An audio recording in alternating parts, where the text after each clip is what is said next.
If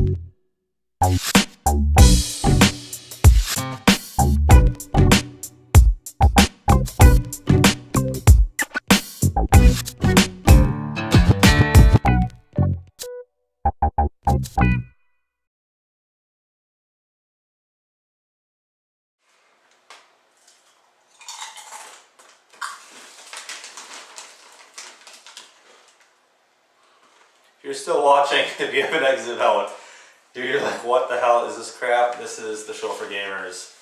Made by gamers for gamers. We're your gamers. I'm Jay. This is Al. He's covering Hero. I'm Dragon in Eden. This episode, we're going to be reviewing Call of Juarez.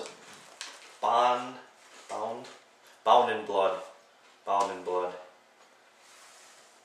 This game takes place in Wild West, basically.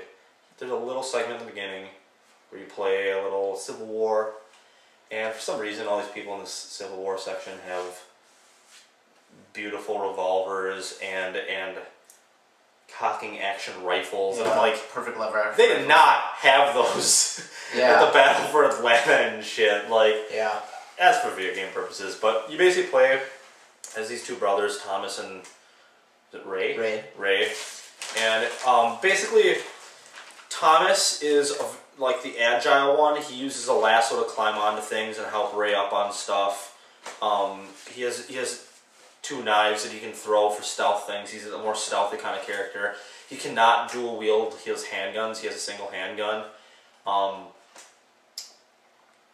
Ray is like this big powerhouse. He can dual wield his handguns. He can kick open doors. He's like this big powerhouse dude. So that's kind of cool. I think you can pick which way you want to play. My major thing is the cutscenes. Graphics sucked. Yeah, they weren't too good. I actually rather have all their cutscenes be that like art type thing. Yeah, they have a couple cutscenes. In between chapters, the third brother, I think his name's William. He's like this total nice little priest, whatever, and I was always, ooh, okay. He's trying to talk his brothers out of all his gunplay and junk, and during those cutscenes, it's like this cool hand-drawn art style. So I'd rather, if the cutscenes were that'd be sweet. Yeah. Through the whole game, I could tolerate that. But the graphics in general are pretty crappy, and I thought it was very interesting too. I mean, you were in the beginning Civil War level, and you were behind a tree shooting. And that was kind of cool. Yeah, I was kind of poking out because there were some snipers I was trying to get rid of, and I see the tree is next to me, and a spider actually crawled across the tree and up around it, and so I was like, that's cool, just little stuff like that added in. You know, that was interesting. You also made the comment when you were looking down. If you take like for example, like Call of Duty games, you'll look down, there's nothing there and stuff, you're like, where's my legs at, you know? And a lot of first-person shooters and stuff, this one, you look down, you can see his legs, his holster, and everything, so. And I found that odd that they included things like that, yet when you get on a horse, your hands are out, you're riding a horse like this. Or you climb a ladder and you just climb the ladder. And I'm like, it's so cheapy, you know, that you'd include things like that and those things ruin the mood for me. Yeah, because you don't feel like you're really doing it, you're just like... So I hated the first Call of Juarez because there were parts in it, like, classic part is you have to jump across this ravine, okay? And you have a whip. You basically hook the whip onto the branch, and then it's so unsettling. It's something you should not have to do in first person. Right. Why the hell is it in the game? And in chapter 1 or 2 in this game, there's a part where you tried not to do stealth and take on all the freaking Union soldiers, and I did the stealth. You basically crouch down in the cornfield as Thomas with your knives, and have to crawl through this cornfield and throw your knives at these guys and stealth kill them. That'd be fine, except you crouch down in the cornfield, you can't see anything, and you literally you're on top, like this close to the Union soldiers, and then you can freaking see them. Yeah. So and he tried to stand up and just take them out. I tried to run forward and stuff. There's too many of them. You can't take your time and get shots, and then it's like you start to get hit by all of them. You crouch down on the thing. They still hit you. They'll keep shooting. There's no cover, so you almost have to sneak through that. Yeah. What's cool is if you kill enough guys, you basically get this. I don't even know what they call it, but it's like this kind of slow time, bullet time thing.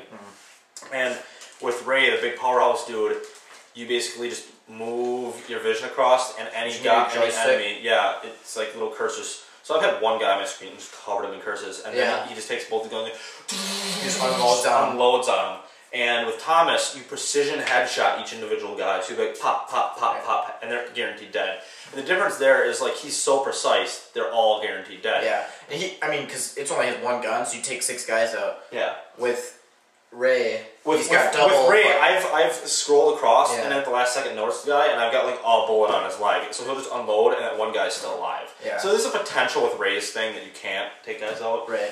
Later in the game, there's little down times. Like it's pretty linear for a while, and there's little down periods where you're just standing around.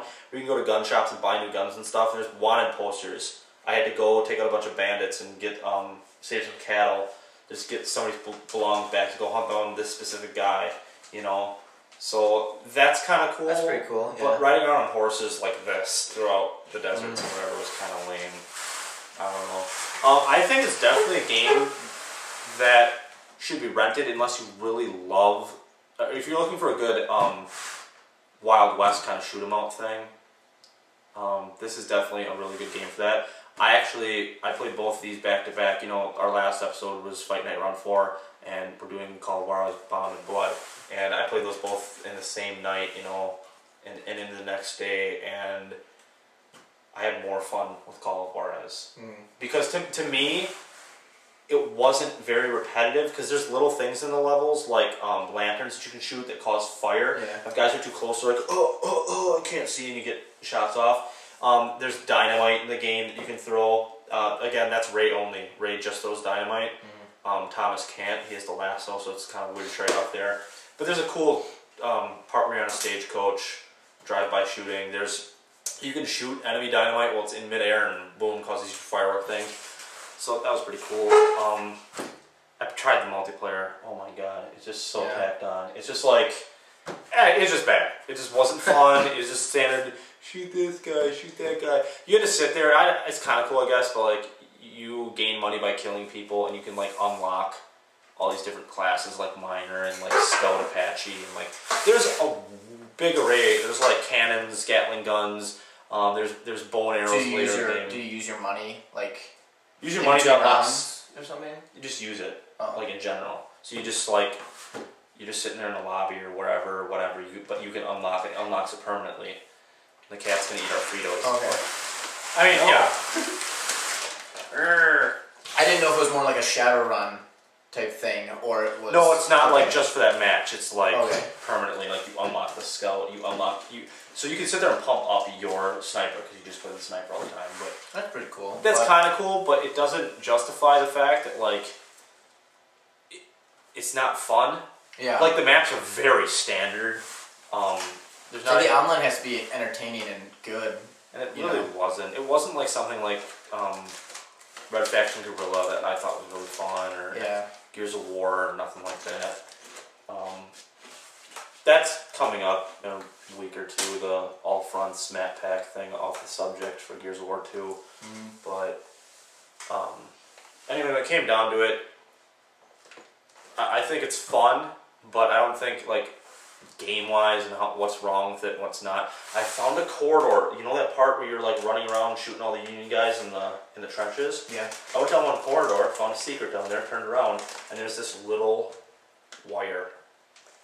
And I turned, and my guy was like stuck on the wire, and it took me forever to get out of that wire. Yeah, I'm like, ooh, awesome bug right away in the game.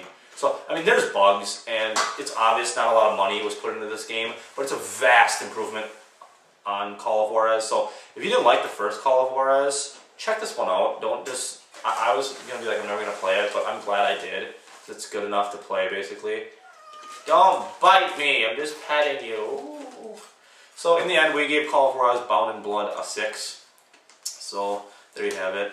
And if anybody out there is like, we give this a lot of high stuff. If you notice, we've been rating things 7s, 6s, 5s, 8s. Can you remember something we gave a 9 yet on an actual episode? We haven't. No. We mentioned that if we did do a review on Fallout, we'd give it a 10. Yeah. But we just have not given a lot of 10s or any 10s. We're not. Yeah, we haven't given any like you must own this, but yeah, we're good. Yeah, we're running out of time. So next episode, I might review it by myself. I don't know if he's gonna get the game or not, but I'm gonna get Xbox Live Arcade game. Escape from Monkey Island, let you know how that is. Let you know if it is the game that my mom played when I was 8 on the PC. Don't know. What's the next episode called, Al? Third time, there's question marks all over your screen. He doesn't know because he's too busy eating. I'm here to eat. He's here to eat. That's it. That's it. I'm here to come up and use No, that's the name. I'm here to eat. Episode 16, I'm here to eat.